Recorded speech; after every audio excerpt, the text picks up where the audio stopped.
Hey everyone, thank you so much for tuning in to another episode of Conversations with the Feathered Serpent. Remember to like and subscribe, and more importantly, comment and engage with us.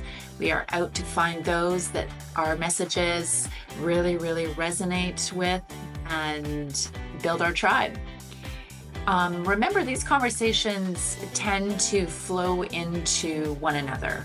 So different episodes will actually be one full conversation that I've had with him, and we've had to cut it off and condense it into smaller chunks. So enjoy this conversation and stay tuned for more.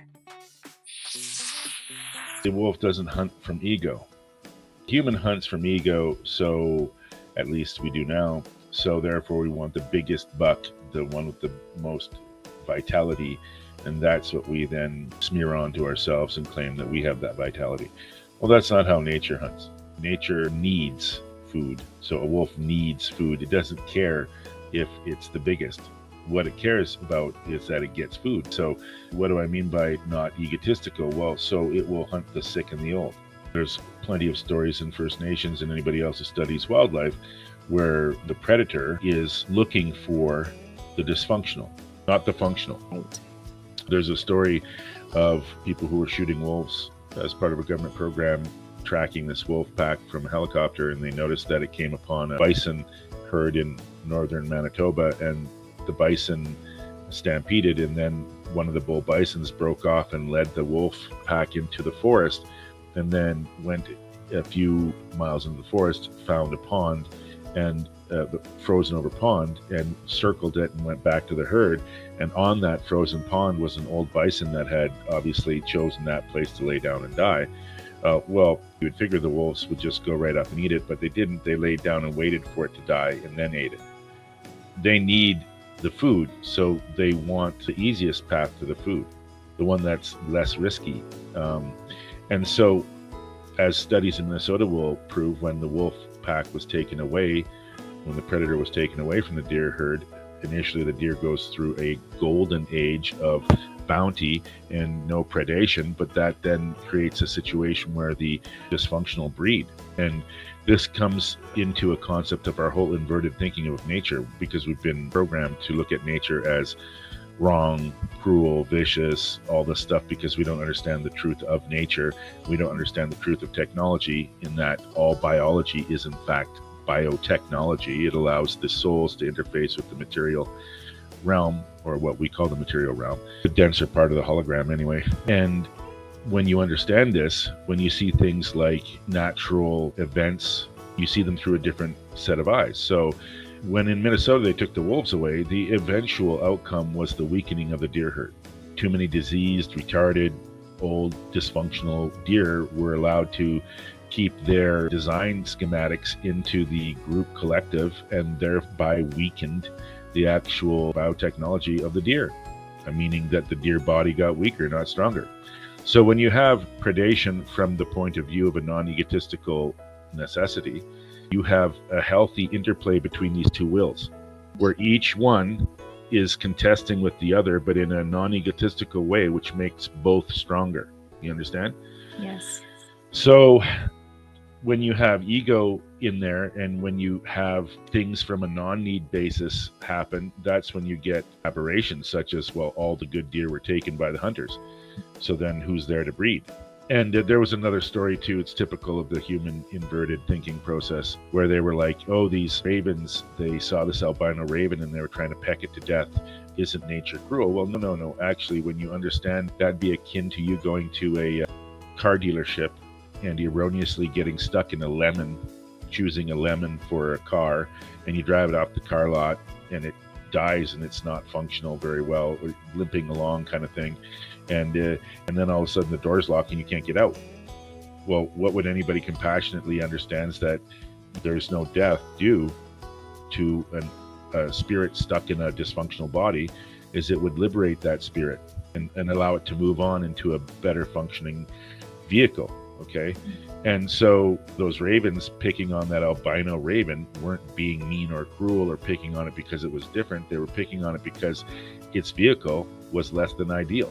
And that's really, when you are brainwashed by Luciferians, everything you do is nothing but a shadow of what creation does, because Lucifer and the Luciferian energy are not creative energies. They are parasitical energies, and they copy, but they don't create. So What they use us for. And that's why all of our technology, call it necrology for lack of a better word, is based on dead copies of living technology. Creation, reality, nature is the real technology. Everything else that comes after is nothing but a distorted aberration of things we see in nature. And that's because essentially we've been mentally inverted. And this is, when you understand this is why a primitive culture, according to our brainwashed view, is not primitive at all. Now, we're getting deeper into the spiral, so where I'm going to eventually talk about the Rosetta Stone of all this, but that's not right now because it could be potentially disruptive to people. And I still haven't fully decided on whether it's responsible to disclose some of this knowledge. So we'll sort of take it step by step. But that's an example how, when people say to me in rebuttal, they're like, well, no, but there's been natural extinctions. This animal has preyed on that animal to the point of extincting it, etc. And my rebuttal would be, well, prove it. Prove to me that actually occurred. Prove to me that it wasn't a climactic situation that went on, or simply the fact that organism chose to change forms. So when you understand dolphins actually used to be wolves, they used to be a quadrupedal organism that ran around on land, and then they changed their shape and became a dolphin. And that's the other reality. Everything's a shape-shifting creature. It's just the pace of time of the shape-shifting, right? And that's why Darwin was a little bit of a lost-leading moron, in the sense that he was designed to confuse us. He gave partial truths, not whole truths. Mm-hmm. And what Darwin failed to include was that consciousness plays a part in evolution.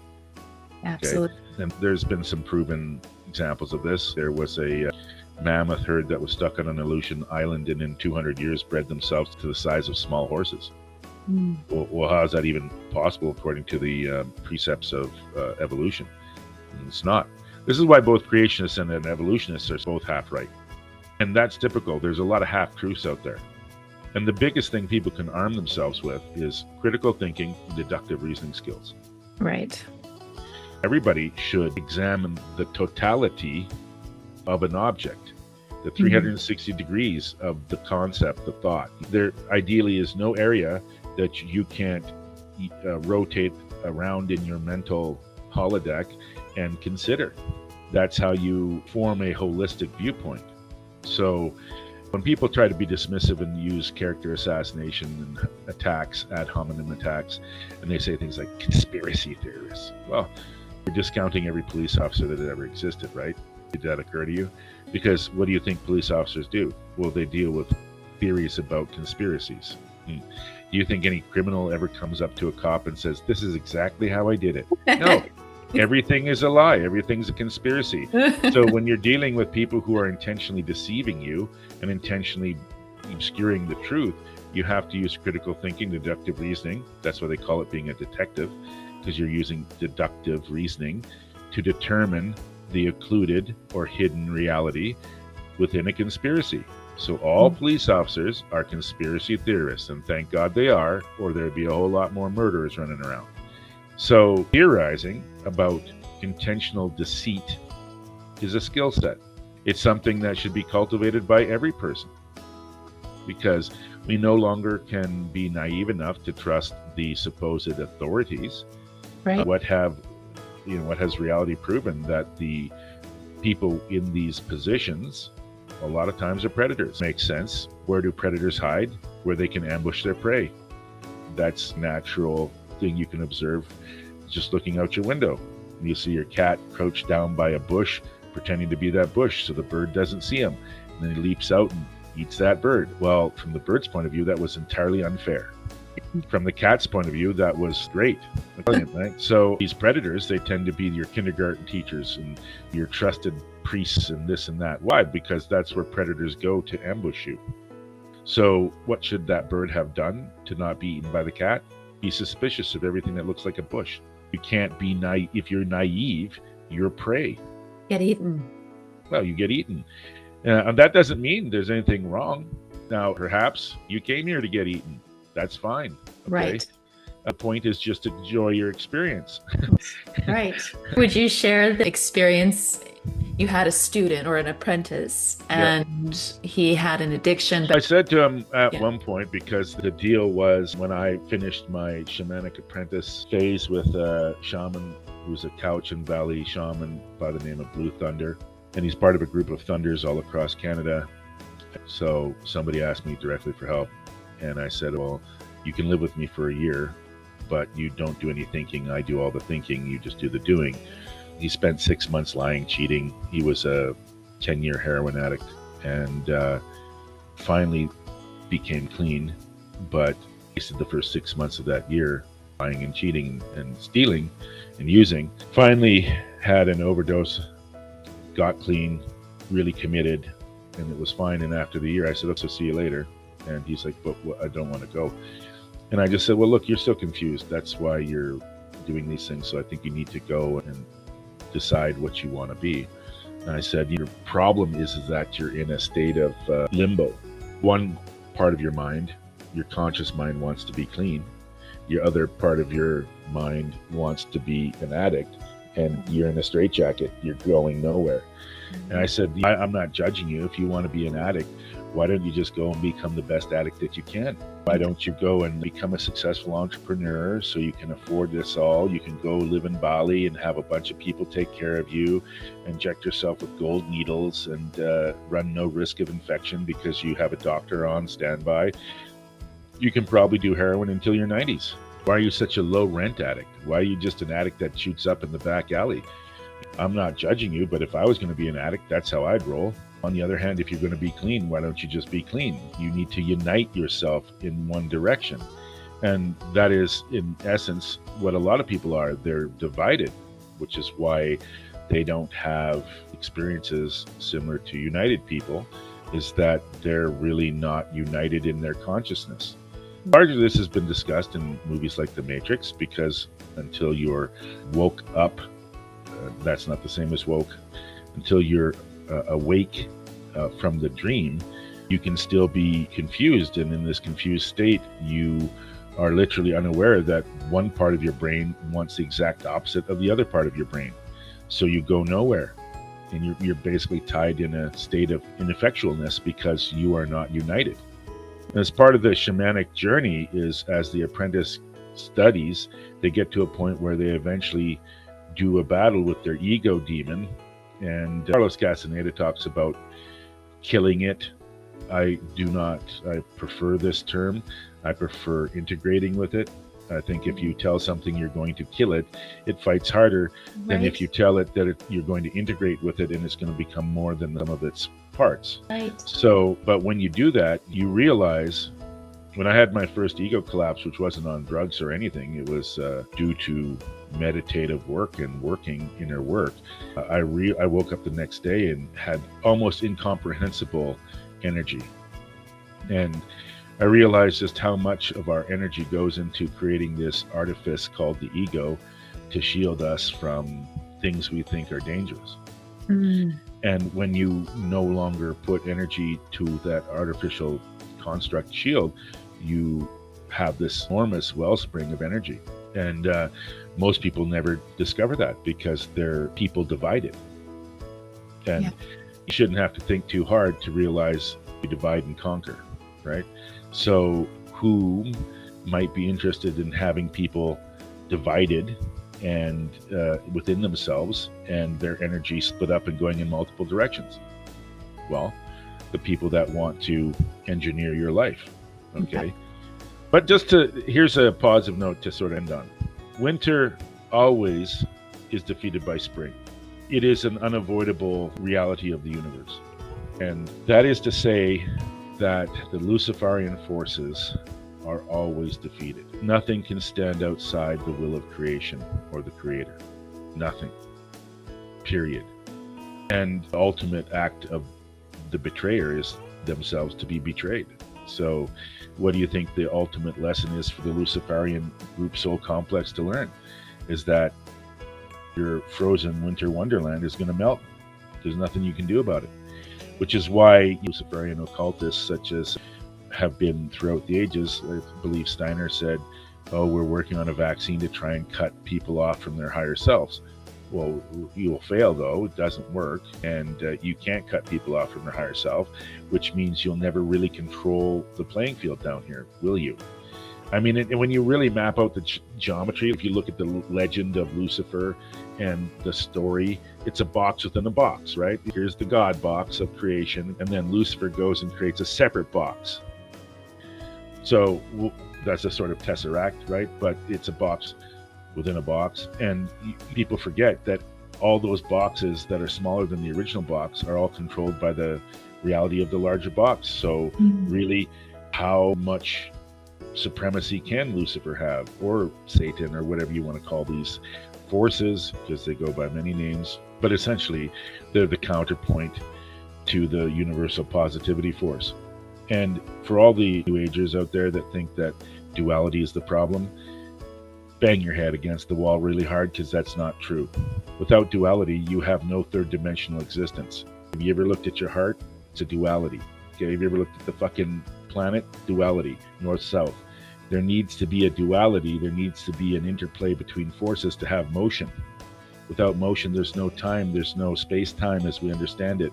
So if you want to break the very mechanisms of the third dimensional reality, sure, try to go to a monopole existence. It won't happen.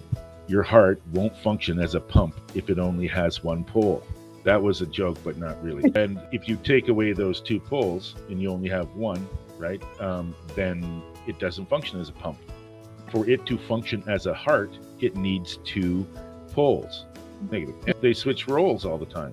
The subject of duality it's one of my favorite, to be honest with you. So I'd love to go into that next time for sure, because I think there's value there in expanding on that.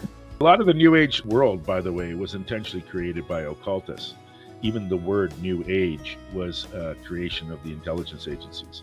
So you see what their modus operandi is often to get out in front of something that they know is going to happen anyway, and then use different labels and try to muddy up the story, but they always fail.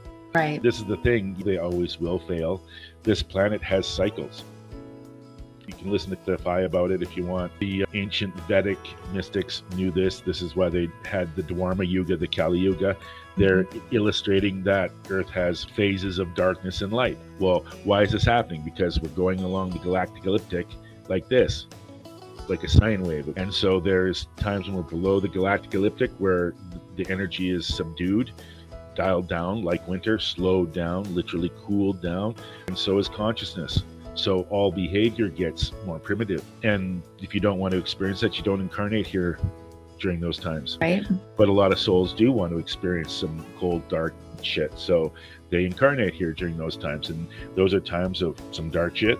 It's supposed to be, okay? Literally the Dark Ages? Literally, it's supposed to be that way. War, strife, chaos. Can you do things to mitigate those things? Yes, of course. That's why druids and stuff knew about the Earth grid and used it to create harmony and balance and peace in certain locations. But it's an uphill battle. Just like you can create a greenhouse in a frozen north wasteland. Sure you can, okay? But you're not going to change the topography of the whole place. You're going to create these little islands. Right. That's fine. And then eventually all the snow melts. And that's when the solar system comes above the galactic elliptic. And you have all of this return of awareness, psychic ability gets increased tremendously. All this stuff that used to be difficult, confusing becomes clear, and you simply don't need the same systems that you need in the darkness. So when in the darkness, there's guardians for that age. And then essentially they go awry, they lose their way, and then the snow all melts and there's new guardians that arise, and eventually after thousands of years they sort of get their way, and the whole thing is just this endless cycle of light and dark. And each time, each guardian of each age tries to resist the transformation but never succeeds, and all will always fail, and that's fine. It's a beautiful machine. It's a beautiful experience. And so one thing I asked you was, this time has been cited by some to say that this is the last time we are hitting the winter. Yeah, but do you care? Nobody's going to be around to see that anyway. Who cares? I know. Really, it doesn't really, right? Doesn't matter. Not last time, it doesn't matter. That's like saying this is going to be the last spring. Maybe, but I don't really care. because it wasn't broken beforehand. Right. If it's beyond my pay grade, you understand? Who cares? You just don't need to worry about that level of thought. Right. Worry about that when you're on the other side, when you have at least the mental faculties and your 10,000 million lives have been returned to you, and you can remember and you can participate as an aware being and maybe engage people at that level who are deciding those kinds of things. But right now, we're shadows of ourselves. We know one lives. Most people know one lives memories. That's all. You're basically a kindergarten person. Mm-hmm. Why would you want to engage in shit that's above your pay grade? You're just not qualified. Mm-hmm. So unless you are a person here that remembers 10,000 lifetimes and has the perspective that would afford you, maybe you should just keep your yap shut. Not worry about it. Joy. When I was confused and almost quit, literally a communication came through and it said, listen, you're making this harder on yourself than it needs to be. And I said, well, what am I supposed to do? I know they're trying to extend winter and all this. And they said, listen, you've been given seeds, but you can't plant them until it's spring. And I said, well, what am I supposed to do in the meantime? They literally said, enjoy yourself. Why are you making it so hard on yourself? It's not your time to do the work yet. Just relax, enjoy. Well, but people feel guilty. Oh, I feel guilty about enjoying myself when it's wintertime. Well, listen, when you've done all your work, you packed away all your food, you've got your root cellar filled, you've done the work, what the fuck do you think you're supposed to do in the fucking frozen cold period? You're supposed to be sitting by the fire, sipping your fucking cup of soup and enjoying life, enjoying all the work you did. You don't feel guilty about it. That, oh, spring will happen eventually. I'll have to get back to work. But for right now, I'm just going to enjoy myself. I don't need to worry about it. Exactly. So everybody out there, fucking relax, enjoy yourself, enjoy this experience because you wanted it. That's why you got it. And sorry if this isn't floating people's boats or if it's triggering people. Remember, all of these things are within you. You should explore why you are being triggered because somebody else is trying to tell you that everything's perfect. Right. No, it's not. The Lord makes mistakes. Well, wait a minute. Then would they not be the Lord then? Because no, the Lord doesn't make mistakes. That's the whole thing of divinity over just something that's natural. How do we determine supernatural? Because supernatural goes beyond the realms of normality. Right. So a deity, that's right, a deity never makes mistakes. Mm-hmm. If something makes mistakes, it's definitely not omnipotent and omniscient. And in order for something to have the big G, it needs to be both of those things.